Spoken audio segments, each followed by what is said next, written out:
Hai, saya Enggan Nursanti, host dari Textgo by Enko, Enggan, Taneka, dan Penggestu. Hari ini kita akan Q&A tentang UMKM dengan partner saya, Andrean Kris Taneka.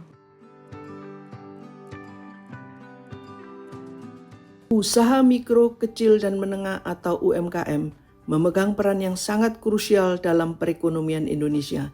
Dengan kontribusi yang luar biasa dalam berbagai aspek, UMKM tidak hanya menjadi penggerak utama perekonomian negara, tetapi juga menjadi tulang punggung perekonomian masyarakat luas.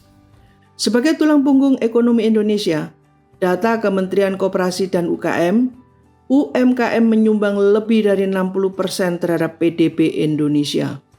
Ini menunjukkan betapa pentingnya sektor ini dalam menjaga pertumbuhan ekonomi negara. Kontribusi ini datang dari berbagai sektor, termasuk perdagangan, manufaktur, pertanian, dan jasa. Dalam situasi ekonomi yang bergejolak, UMKM seringkali menjadi penyelamat dengan kemampuannya untuk bertahan dan beradaptasi dengan cepat terhadap perubahan pasar. Pemerintah memberikan fasilitas untuk UMKM. Salah satunya adalah fasilitas perpajakan.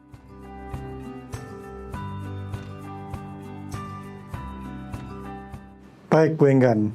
Seperti yang kita tahu, usaha mikro, kecil, menengah adalah sektor yang sangat penting di negara kita. Dalam hal ini, apakah dari pemerintah ada fasilitas perpajakan yang diberikan untuk sektor ini? Betul, ada. Jadi untuk pelaku usaha UMKM yang beromset di bawah 4,8 miliar, itu pemerintah memberikan fasilitas kemudahan dengan membayar pajak dengan tarif yang cukup murah, yaitu sejak tahun 2018 itu tarifnya hanya 0,5% dari omset. Sebelum tahun 2018 itu 1% dari omset.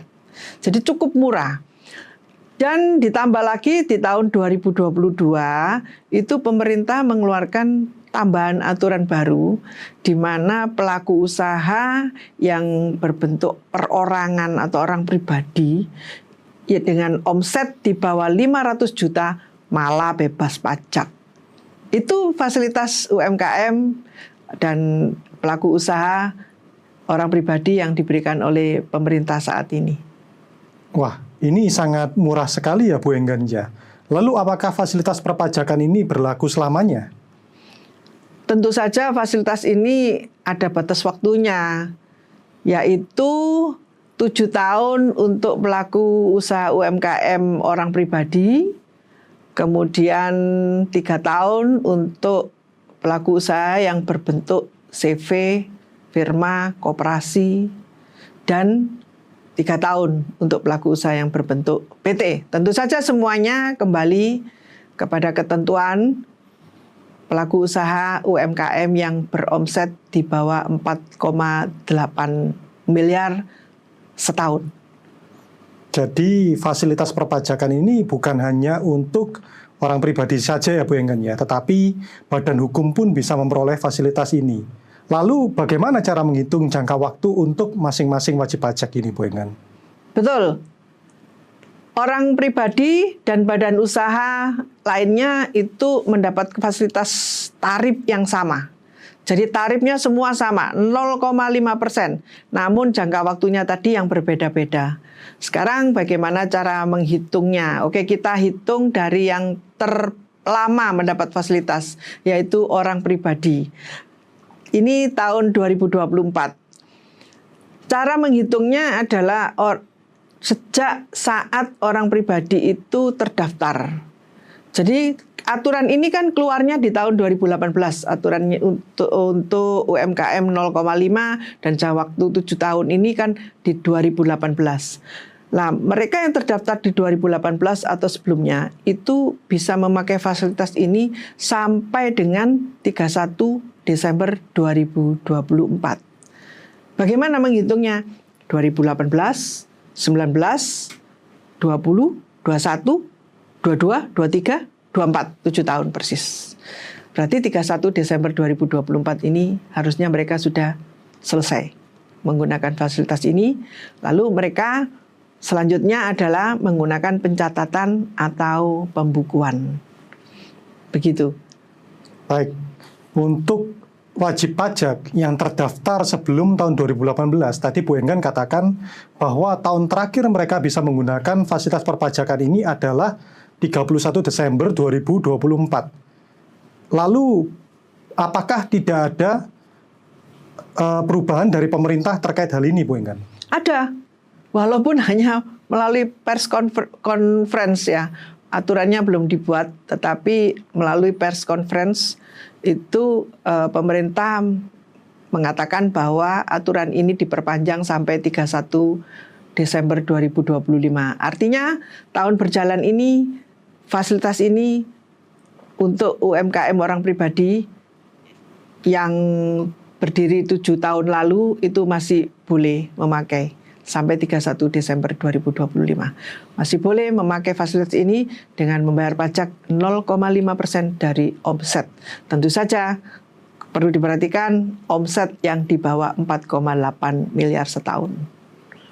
Baik, tentunya semoga ini dapat menjadi informasi yang berguna untuk semua orang yang memiliki usaha di sektor UMKM. Bahwa ada fasilitas perpajakan yang diberikan oleh pemerintah berupa tarif pajak khusus. Lalu apakah dari Bu Enggan ada saran untuk para wajib pajak yang baru memulai bisnisnya? Baik, sebelum memulai usaha sebaiknya dipikirkan bentuk badan usaha apa yang akan dipakai. Apakah bentuknya orang pribadi, apakah bentuknya CV, firma, atau koperasi, ataukah apakah bentuknya perseroan terbatas atau PT. Karena bentuk usaha ini mempengaruhi fasilitas yang diterima, fasilitas perpajakan yang diterima, menentukan sekali. Jadi kalau memakai bentuk orang pribadi, maka fasilitas yang diterima adalah 7 tahun. Misalnya dia memulai usaha di 2025, maka fasilitas yang diperoleh adalah selama 7 tahun ke depan. Nah, setelah 7 tahun, bagaimana?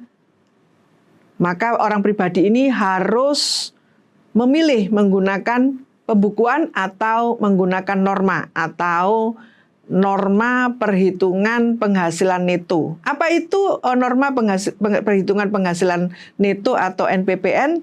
Silakan lihat di konten YouTube Textgo berikutnya.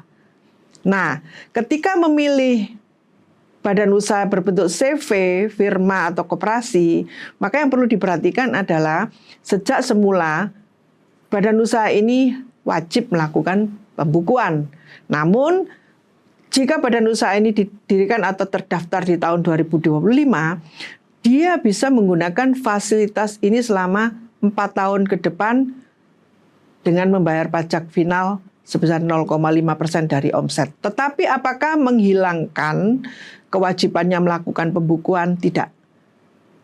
Jadi setelah 4 tahun selesai, tetap dia diminta untuk melakukan atau diwajibkan untuk melakukan pembukuan. Sebelum 4 tahun atau selama menerima fasilitas ini pun juga kewajibannya adalah melakukan pembukuan. Lalu bagaimana dengan bentuk usaha PT? Sama dengan CV.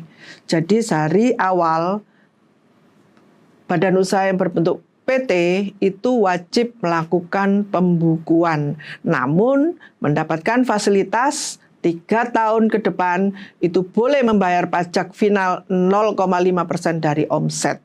Selanjutnya, ketika fasilitas ini sudah selesai, maka membayar pajak dari penghasilan neto hasil pembukuan, hasil perhitungan sesuai dengan laporan keuangannya.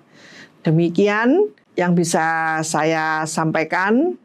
Sekali lagi, bagi kalian yang ingin lebih tahu, lebih mendalam tentang norma perhitungan penghasilan neto atau NPPN, apa itu pembukuan, apa itu pencatatan, ikuti pembahasannya pada YouTube Textgo IDN selanjutnya. Saya akan membahas dengan lengkap beserta contoh perhitungan pajaknya. Terima kasih Andrean sudah datang ke sini, dan terima kasih juga buat kalian yang sudah menyimak dari awal sampai akhir. Jangan lupa untuk follow, like, share, dan bunyikan lonceng untuk YouTube kami Textgo IDN. Dan follow Instagram kami textgo.idn supaya tidak ketinggalan info seputar perpajakan lainnya. Sampai jumpa.